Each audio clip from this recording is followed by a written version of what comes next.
Property విషయంలో confusion గా ఉన్నారా? గేటెడ్ కమ్యూనిటీలో ఫ్లాట్ తీసుకోవాలా లేదా విల్లా తీసుకోవాలా? మన పిల్లల భవిష్యత్ కోసం ఓపెన్ ఫ్లాట్ తీసుకోవాలా? మన హైదరాబాద్ లో ఏ లొకేషన్ లో కొంటే మంచి అప్రిసియేషన్ వస్తుంది? మరి నమ్మకమైన ప్రాపర్టీ కొనాలంటే నమ్మకమైన గైడ్ కావాలి కదా. ప్రాపర్టీ అడ్వైజర్ కోసం సంప్రదించండి వరాహస్వామి ప్రాపర్టీ గూగులర్. కాంటాక్ట్ 7207218485. ఓం మహాగణాధిపతయే నమః. ఓం గురుభ్యో నమః. ఓం శ్రీమాత్రే నమః. పరమేశ్వర స్వరూపమైనటువంటి జ్యోతిష, వాస్తు మరియు ఇతర అనేకమైనటువంటి శాస్త్రములను మనకు అందించినటువంటి మహర్షులకి నమస్కారం. హయగ్రీవ హయగ్రీవ హయగ్రీవేతియో వదేత్ తస్య నిస్సరతే వాణి జహ్నుకన్యా ప్రవాహవత్. అరుణాం కరుణాతరంగితాక్షీం ధృతపాశాంకుశపుష్పబాణచాపాం అనిమాదిభిరావృతాం మయూకైః అహమిత్యేవ విభావయే భవానీం. శ్రీమాత్రే నమః. ప్రేక్షకులకి ఆ లలితాంబిక అమ్మవారి యొక్క అనుగ్రహం పరిపూర్ణంగా కలగాలని మనస్ఫూర్తి కోరుకుంటూ మనం ఈరోజు శని వక్రగతి వల్ల ద్వాదశ లగ్నాల వారికి మరియు ద్వాదశ రాసుల వారికి, లగ్నం తెలియని వారి రాశిని చూసుకోండి, ఏ విధమైనటువంటి లాభములు ఉంటాయి మరియు పర్టికులర్ లగ్నం వాళ్ళు ఏ రెమెడీ చేసుకుంటే బాగుంటుంది అనేటువంటి విషయాలను ఇప్పుడు మనం తెలుసుకుందాం. కన్యా లగ్నము, కన్యా రాశి. కన్యవారికి కనుక చూసుకున్నట్లయితే పర్టికులర్గా ఇక్కడ మీ యొక్క రాశికి అంటే మీ లగ్నానికి కానివ్వండి, రాశికి కానివ్వండి, శని ఇచ్చేటువంటి శుభ ఫలితములు ఏమిటి, జాగ్రత్తలు ఏమిటి అని చూసుకున్నట్లయితే మీకు వైరాగ్యంగా ఉండేటువంటి తత్వాన్ని కొంతవరకు తగ్గిస్తాడు. బట్ ఆధ్యాత్మిక యోగం మాత్రం కంటిన్యూ అవుతూ ఉంటుంది లగ్నంలో కేతు ఉన్నందుకు. ఉద్యోగ సంబంధించినటువంటి విషయంలో ఇతర ప్రదేశాలకు వెళ్ళడం ద్వారా మీరు ఏదైతే స్కేల్ అంటే మీ జీతం ఏదైతే ఉందో మీ యొక్క ఎర్నింగ్స్ ఏవైతే ఉంటాయో పెరిగేలా చేస్తాడు శని ఇక్కడ వక్రగతి వల్ల.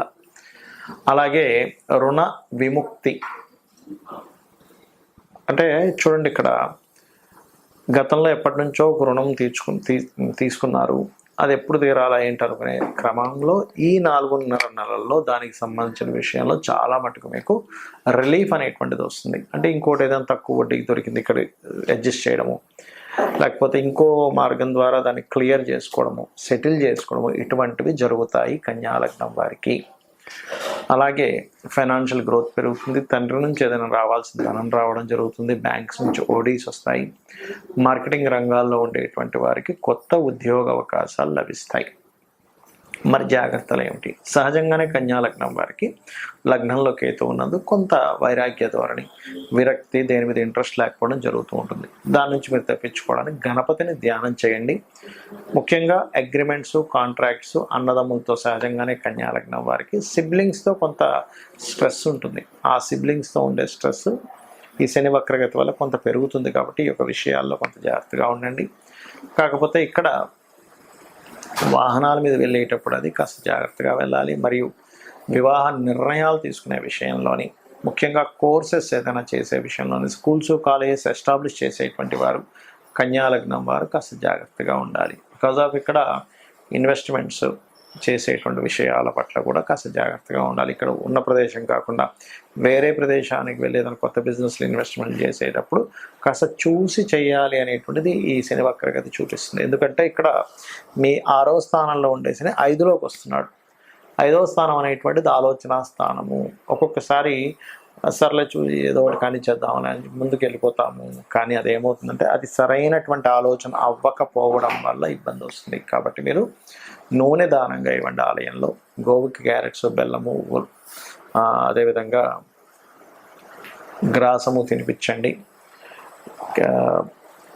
నవగ్రహాల్లో కేతు కుజగ్రహాల దగ్గర, శని గ్రహం దగ్గర దీపారాధన చేయండి, అన్ని విధాలా బాగుంటుంది. కొంతమందికి లగ్నం కానీ, రాశి కానీ, నక్షత్రం కానీ తెలియదు. అటువంటి వారు ఏ పరిహారం చేసుకోవాలి, ముఖ్యంగా అటువంటి వారు ఏ జాగ్రత్తలు పర్టికులర్గా తీసుకోవాలి శని వక్రగతిలో ఉన్నప్పుడు అంటే దేని మీద జనరల్గా అందరికీ ఎఫెక్ట్ చూపిస్తుంటుంది అంటే ఇన్వెస్ట్మెంట్స్. మనం ఎక్కడైనా ఒక ఇన్వెస్ట్మెంట్ చేస్తున్నప్పుడు అది ల్యాండ్ కానివ్వండి, చదువు మీద కానివ్వండి, బిజినెస్ మీద కానివ్వండి, ఇన్వెస్ట్మెంట్ చేసేటప్పుడు కాస్త చూసి ఇన్వెస్ట్మెంట్స్ చేయాలి అనేటువంటి చూపిస్తుంది. అదేవిధంగా శని వక్రించినప్పుడు ఏంటంటే పర్టికులర్గా దాని యొక్క ప్రభావం అనేటువంటిది పితృస్థానము, మాతృస్థానాలు అంటారు. అంటే రవి, చంద్ర రాసుల మీద దాని ప్రభావం ఉంటుంది. కాబట్టి ఎవరైనా సంతానం సంబంధించినటువంటి ప్రయత్నాలు, అందులో ప్రత్యేకంగా ఐయుఐలు ఐవీఎఫ్లు చేయించుకునేటువంటి వారు కొంత జాగ్రత్త వహిస్తూ ఉండాలి. అలాగే ఈ శని యొక్క వక్రగతి పర్టికులర్గా ఏలినాటి శని, అర్ధాష్టమి శని, అష్టమి శని ఉన్నటువంటి వారికి దాని ప్రభావం కొంత తగ్గుతుంది. అది ఏ రాశుల వారికి అంటే, ఇప్పుడు చూడండి, మనకి ఈ మకర రాశి ఉందనుకోండి, మకర రాశి వారికి ఏలినాటి శని లేదు, వెళ్ళిపోయింది. కానీ వక్రగతి వెనక్కి రావడం వల్ల మకర రాశి వారికి కొంత ఏలినాటి శని ప్రభావం ధనస్థానం మీద పడుతూ ఉంటుంది. మన కుంభరాశి వారికి జన్మంలో ఉన్నటువంటి శని వెనక్కి వెళ్ళినట్టు అవుతూ ఉంటుంది. అంటే ఏమిటి, కొంచెం స్ట్రెస్ తగ్గుతూ ఉంటుంది. మీనం వారికి ఏలినాటి శని ప్రారంభమై 1.5 year అయినప్పటికీ ఇప్పుడు మరలా ఏలినాటి శని లేని ప్రభావం కనిపిస్తూ ఉంటుంది. అలాగే కర్కాటకం వారికి అష్టమ శని ప్రభావం తగ్గడము, వృశ్చికం వారికి అర్ధాష్టమి శని ప్రభావం తగ్గుతూ ఉంటుంది.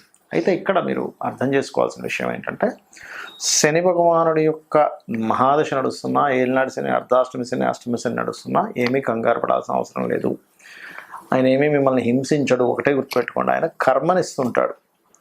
కర్మ అనేటువంటిది మనం చేసేటప్పుడు శ్రమ అనేటువంటిది ఖచ్చితంగా ఉంటుంది. ఎందుకంటే శని భగవానుడు శ్రమకారకుడు, కర్మకారకుడు, ఆలస్యానికి కారకుడు, మందుడు అంటూ ఉంటారు జ్యోతిష్ శాస్త్రంలో. అందుకని ఏమిటి, కాస్త శ్రమ ఆలస్యం అవుతుంది, ఇంతే గుర్తుపెట్టుకోండి.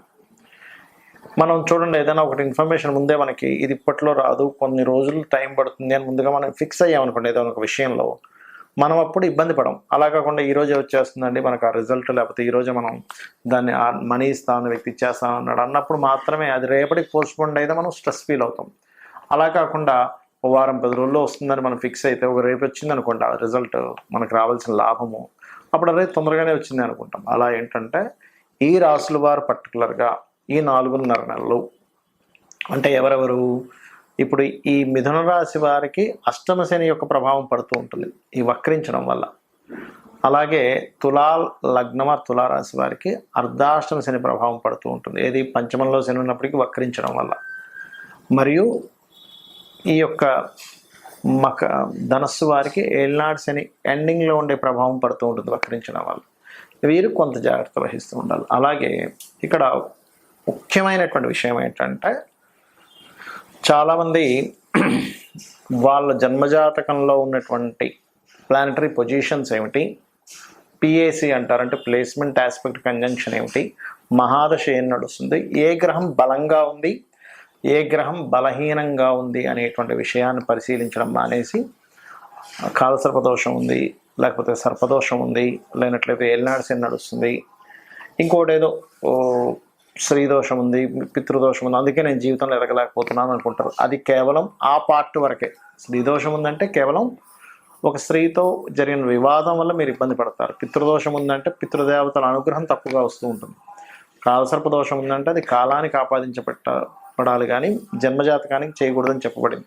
సర్పదోషం ఉందంటే కొంచెం మనిషి కోప స్వభావం ఎక్కువగా ఉంటుంది, సడన్గా అప్ అండ్ డౌన్స్ వస్తుంటాయి, అంతవరకే. కానీ మిగతా మన జాతకం మొత్తం అదొకటే రూల్ చేస్తుంది అనుకోకూడదు. ఒకవేళ ఆ దోషం ఉన్నప్పటికీ కూడా చాలా సింపుల్గా సర్పదోషం ఉన్నటువంటి వారు రాహుకేతు గ్రహాల దగ్గర దీపారాధన, రావి చెట్టు చుట్టూ ప్రదక్షిణాలు చేసుకోవడము, సర్ప ఆరాధన చేయడము, కాళహస్తికి వెళ్ళి రావడం చేస్తూ ఉంటే అది పూర్తిగా తగ్గిపోతుంది. దాని గురించి టెన్షన్ పడక్కర్లేదు. ఏలినాటి శని, అర్ధాష్టమ శని, అష్టమ శని నడిచేటప్పుడు మీరు చక్కగా ఏంటంటే కాస్త మధ్యాహ్నం పూట నిద్రించడం మానేయాలి. అది అనారోగ్యము చిన్నపిల్లలకి, స్త్రీలకి వర్తించదు. మళ్ళీ ఇది ఆరోగ్యంగా ఉండేటువంటి యువకులు కనుక మధ్యాహ్నం నిద్రిస్తే ఏలినాటి శని, అర్ధాష్టమి అష్టమ శని సమయంలో వాళ్ళకి ఆ శని ప్రభావం మరింత నెగిటివ్గా ఎక్కువ పడుతూ ఉంటుంది. వాకింగ్ ఎక్కువ చేయడము, ఎక్కువ శ్రమించడము, ఇట్లాంటివి చేస్తూ ఉండాలి. అప్పుడు దాని ప్రభావం అనేటువంటిది పడదు. అదేవిధంగా స్త్రీ శాపం ఉంటుంది. అంటే శుక్రుడు పాడైనప్పుడు సర్వసాధారణంగా అనవసరంగా మీరు స్త్రీలతో గొడవలు పెట్టుకోకూడదు. మాతృశాపం ఉన్నప్పుడు మాతృతో ఇంకా ఎక్కువ గొడవలు పెట్టుకుంటే ఆ కర్మ ఇంకా పెరుగుతూ ఉంటుంది. పితృశాపాలు ఉన్నప్పుడు తండ్రితో ఎక్కువగా గొడవలు పెట్టుకోకూడదు. ఇవన్నీ ఏంటంటే ఈ గ్రహాలు ఇవి ఎందుకు ఇలా ఏర్పడ్డాయంటే పూర్వజన్మలో చేసుకున్నటువంటి కర్మ ఆధారంగా ఇవి ఇలా వచ్చాయి. కాబట్టి దాన్ని మనం అర్థం చేసుకొని ఇంకా ఆ కర్మను పెంచుకోకుండా పోయిన జన్మలో చేసిన కర్మ వల్ల ఇలా ఏర్పడింది కాబట్టి నేను దీన్ని తగ్గించుకోవాలనుకుంటూ నిత్యము అమ్మవారి యొక్క నామాల్లో, ఉదాహరణకి ఉద్యోగ సంబంధించిన ఇబ్బంది ఉంది, ఓం మాణిక్య మకుటాకార జానుద్వై విరాజితాయే నమః, లేదా ఓం శ్రీమాత శ్రీ మహారాజ్ని శ్రీమత్ సింహాసనేశ్వరియే నమః, ఇది చేసుకుంటూ ఉండండి. అలా కాదండి ఫైనాన్షియల్గా ఇబ్బంది ఉంది, ఓం సంపత్కరీ సమారూఢ సింధుర వ్రజశైలితాయ నమః, లేదా ఓం ధర్మాధ్యక్ష ధనాధ్యక్ష ధన ధాన్య వివర్ధినియే నమః చేసుకోండి. ఆ రకంగా అప్పులు ఉన్నటువంటి వారు ఓం అపర్ణాయ నమః. ఇలా ఒక్కొక్క దానికి మన లలితా సహస్రనామాల్లో ఒక్కొక్క నామాన్ని ఇవ్వడం జరిగింది. తద్వారా మీరు అద్భుతమైనటువంటి యోగాన్ని మీరు పొందవచ్చు, ఇది గుర్తుపెట్టుకోండి. అలాగే మరొక విషయం ఏంటంటే ఇక్కడ ఈ యొక్క రాశి అంటే ఇప్పుడు మనం చెప్పుకున్నటువంటివి ఏవైతే లగ్నము రాశి ఉందో మీ పర్సనల్ చార్ట్లో మీ లగ్నరీత్యా ఏ కాంబినేషన్ ఏర్పడింది, దానికి ఏ దానం ఇవ్వాలి, సింపుల్గా ఆ గ్రహానికి దీపారాధన చేయడం ద్వారా కూడా మీరు క్లియర్ చేసుకోవచ్చు ఒక మంత్రం ద్వారా. అంతేగాని అమ్మో నాకు ఈ మహాదశ నడుస్తుంది ఏదో అయిపోతుంది అనేటువంటిది పెట్టుకోకండి. కర్మ చేస్తూ ఉండండి, మీ పని మీరు చేసుకుంటూ ఉండండి, భగవంతుడికి సమర్పిస్తూ మీ పని మీరు చేసుకుంటూ ఉండండి. ప్రతి విషయాన్ని భగవంతుడికి సమర్పిస్తూ మీరు కనుక చెయ్యగలిగితే అద్భుతమైనటువంటి ఫలితాలు మీరు పొందుతారు. శ్రీమాత్రే నమః.